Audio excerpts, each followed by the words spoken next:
Welcome to the Caregiver Supports Project August webinar. I'm Jessica Larson, and I'm the project manager for the Caregiver Supports Project.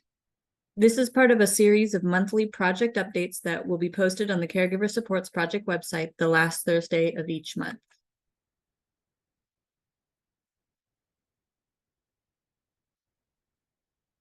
The Caregiver Supports Project aims to implement a continuum of placement resources that enable safe, stable, and supported placements for children and youth in foster care. There are two phases of this work. In phase 1, DCYF will replace the existing 4-level rate assessment system with a 7-level model that is based on the needs of children and youth in care. In January 2024, DCYF will implement the new 7-level payment structure and start paying the new foster care level payments for licensed caregivers. Phase 2 of the Caregiver Supports Project is the implementation of a new Caregiver Supports contract to provide placement supports to both licensed and unlicensed caregivers. Case aids will be part of the placement supports available for Caregiver Supports levels 3 through 7. The Caregiver Supports contracts will be awarded to providers through a bidding process, and the placement supports will be phased in starting in spring 2024 through summer 2026. The supports will roll out according to an implementation plan that is based on capacity to provide services and allowed legislative project funding for the next couple of years. The Caregiver Supports Project is part of DCYF's Thriving Families campaign. Thriving Families is made up of multiple projects and initiatives in the child welfare space that focus on prevention, supporting families and staff, and strengthening practice. The projects, including caregiver supports, are listed on the Thriving Families website, along with links to fact sheets about each project. In today's presentation, I will share the caregiver support level rates for licensed caregivers. I will also review the caregiver support level determination process, provide an update on phase 2 of the project, and share the proposed catchment areas for the Caregiver Supports contract that will be rolled out in phase 2. Phase 1 of the Caregiver Supports project will kick off in January 2024. At that time, DCYF will replace the current 4-level rate assessment system with a 7-level caregiver support model. The model is based on research completed by the DSHS Research and Data Analysis, or RDA, team on over 25,000 kids in care. From this study, DCYF created the 7 distinct support categories shown here. Each support category is associated with a level of caregiver supports. For licensed caregivers, each level is also linked to the foster care reimbursement rate. For licensed caregivers, level 1 is the same as basic foster care reimbursement. Level 1 or basic foster care will remain the same January 2024. Level 2 is only for children 12 and over that do not have other identified needs. Because this level is only for youth ages 12 years and over, children and youth that are under 12 years old will not be eligible for level 2. Level 3 caregiver supports are designed for children and youth with chronic physical health needs. Level 4 caregiver supports are for children and youth with developmental disabilities. Level 5 supports are aligned with the needs of kids who have both developmental disability and chronic physical health needs. Level 6 supports are primarily for kids with moderate mental health conditions, and Level 7 supports are designed for kids with acute mental health needs, such as inpatient psychiatric care or suicidal ideation. The caregiver supports are meant to meet the needs of the children and youth in the different support needs categories.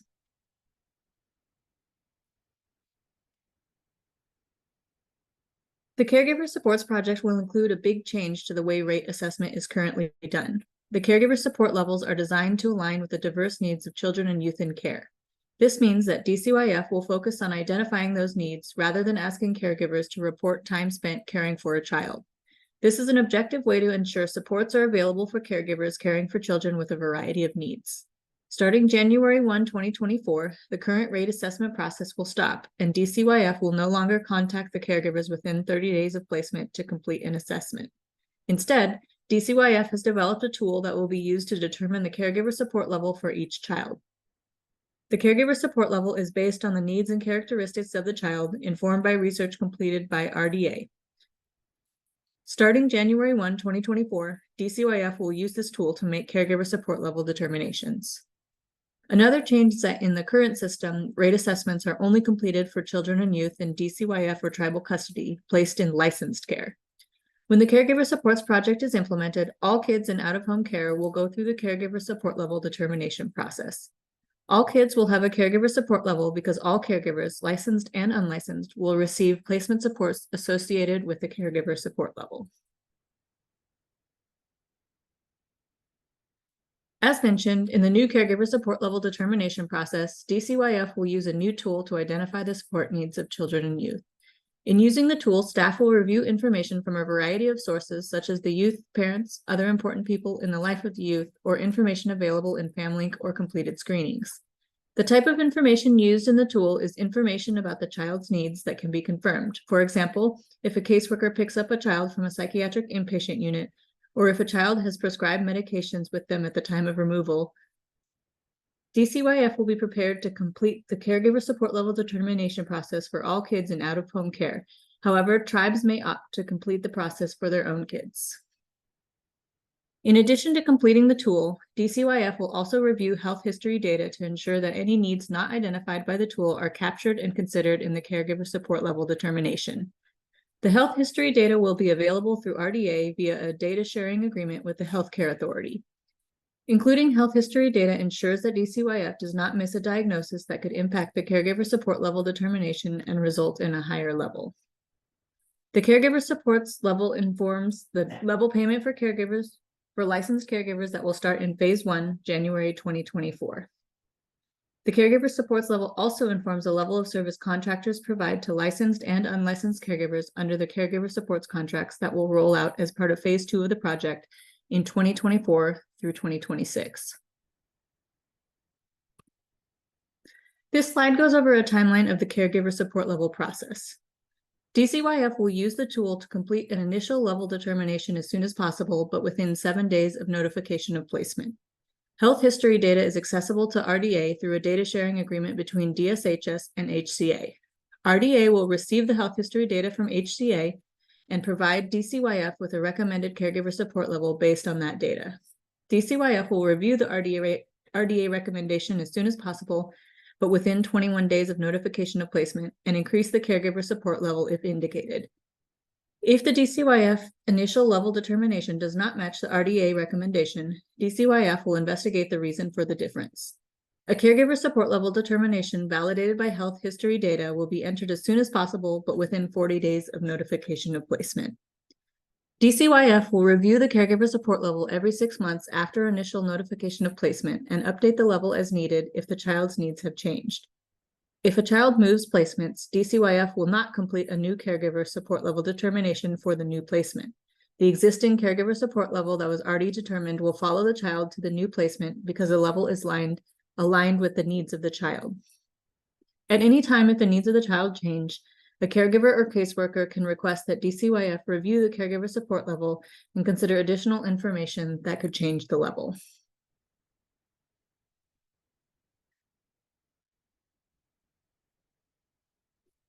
Phase 2 of the Caregiver Supports Project is related to placement supports that will be available to licensed and unlicensed caregivers through Caregiver Supports contracts. Caregiver Supports contracts will be awarded through an RFP process. Contracts will be awarded based on designated geographic catchment areas. Each catchment area will have one contract awarded, and that provider is responsible for serving all families within the catchment area. The proposed catchment areas will be shared on the next slide. The implementation of caregiver supports contracts will be a phased rollout. This is necessary to ensure providers have capacity to serve catchment areas and to align with the funding allocated by the legislature.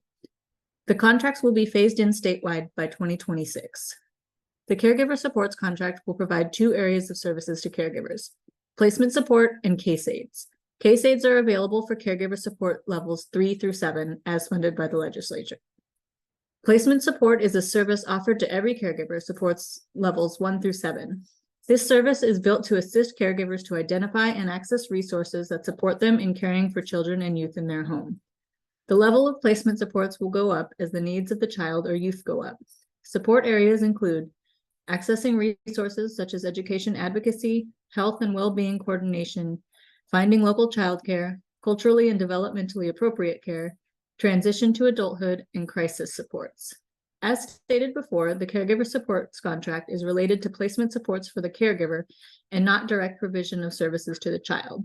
The purpose of the contract is for providers to help ensure caregivers have access to the supports that they need to take care of kids. DCYF anticipates starting the phased implementation of the Caregiver Supports Contract in spring of 2024, with the procurement process starting late this year or early 2024. As stated in the previous slide, Caregiver Supports contracts will be awarded through an RFP process, with contracts awarded based on designated geographic catchment areas. This is a map of the proposed catchment area boundaries in red. This is not a final map, but any changes are expected to be minor. Each catchment area will have one contract awarded, and that provider is responsible for serving all families within the catchment area. Tribes will have the option of serving their own families should they choose. Separate outreach and communications about the Caregiver Supports Project will take place with tribal partners through the Office of Tribal Relations.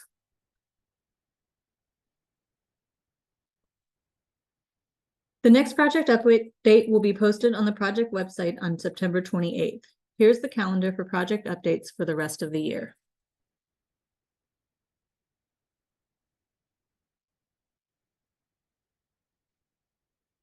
If you have any questions or comments about the content in this webinar, please email the Caregiver Supports Project inbox at dcyf.caregiversupports@dcyf.wa.gov.